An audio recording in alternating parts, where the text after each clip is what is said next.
క్రైస్తవులు చర్చికి వెళ్ళడం కర్తవ్యంగా భావిస్తున్నారు, ప్రార్థనలకు వెళ్ళడం బాధ్యతగా భావిస్తున్నారు. ముస్లింలు ప్రార్థనలకు వెళ్ళడం అన్నటువంటిది తమ హక్కు, తమ బాధ్యతగా భావిస్తున్నారు. బట్ హిందువులు గుడికి వెళ్ళడాన్ని నామోషిగా భావిస్తున్నారు, పూజలు చేయడానికి కామెడీగా భావిస్తున్నారు, పనిచేసేటటువంటి సందర్భంలో వెటకారాలకి లొంగిపోతున్నారు. దాని పర్యవసానం ఆలయాలకి సంఖ్య తగ్గితే, అర్చకులకు ఉపాధి కోల్పోతే, క్రమంగా ఆలయాలు తెరవడం కూడా ఆలస్యం అవుతున్నటువంటిది, ప్రసాదాలకు కూడా దూరం అవుతున్నాయి.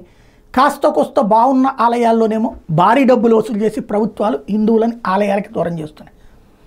బట్ ప్రజలలో తిరుగుబాటు అన్నటువంటిది నామమాత్రంగా ఉంది, సోషల్ మీడియా సాక్షిగా మాత్రమే ఉంది.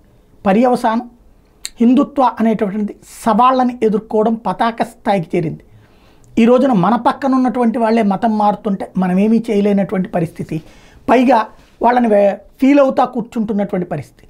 ఇవాళ రోజున గుర్తుపెట్టుకోవాల్సినటువంటి అంశం ఏంటంటే, ఇక భవిష్యత్తులో ఇట్లాగే మనం కొనసాగితే, మన ధర్మాన్ని మనం వదిలితే, మన సంస్కృతిని మనం వదిలిపెడితే ఎక్కడికి వెళ్ళాలి అంటే, ప్రపంచంలో ఒక క్రైస్తవుడికి 85 దేశాలను, ఒక ముస్లింకి 58 దేశాలను, హిందూకి ఎక్కడికి వెళ్ళాలో తెలియనటువంటి పరిస్థితి. ఇక ఎట్లాగంటే అరబ్ దేశాలకు వెళ్ళినప్పుడు అక్కడ ఇంట్లో ఒక గూట్లో పూజ చేసుకుంటూ కూర్చుంటాం, లేదంటే క్రైస్తవ దేశాలకు వెళ్ళినప్పుడు మన ఇంట్లో మనం పూజ చేసుకుంటాం.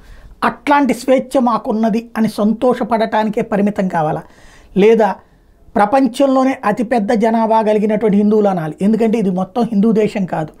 ఇలాంటి దశలో మనకి మనం దీన్ని సస్టైన్ చేసుకోవాలా అన్నది తేల్చుకోవాల్సిన సమయం వచ్చేసింది ఇప్పుడు.